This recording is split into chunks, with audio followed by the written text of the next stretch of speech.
সম্রাট আকবরের দরবারে এক মৌলবী ছিল।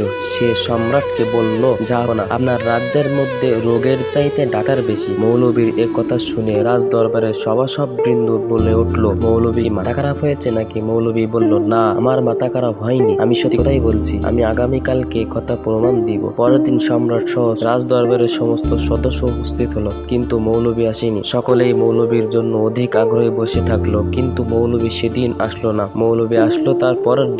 সকলে জিজ্ঞেস করলো, কি ব্যাপার, গতকালকে আপনি আসলেন না কেন? আপনারা না প্রমাণ দেওয়ার কথা ছিল রোগের চাইতে ডাক্তার বেশি? মৌলবী বলল, ভাই, প্রচন্ড দাঁতের ব্যথায় কাল আসতে পারিনি, আমাকে ক্ষমা করবে। তখন সম্রাট সহ সভাবৃন্দ বলতে লাগলো, ধর্মিয়া, এইটা কোনো রোগ হইল নাকি? নিমের পাতা দিয়ে একটু গরম পানি কইরা কুলি করলেই তো দাঁতের ব্যথা ভালো হয়ে যায়। তখন মৌলবী বলল, দেখেছেন সম্রাট, এই রাজ দরবারে আমি একাই রোগী আর আপনারা সকলেই ডাক্তার। সকলেই চ্যানেলটি সাবস্ক্রাইব করে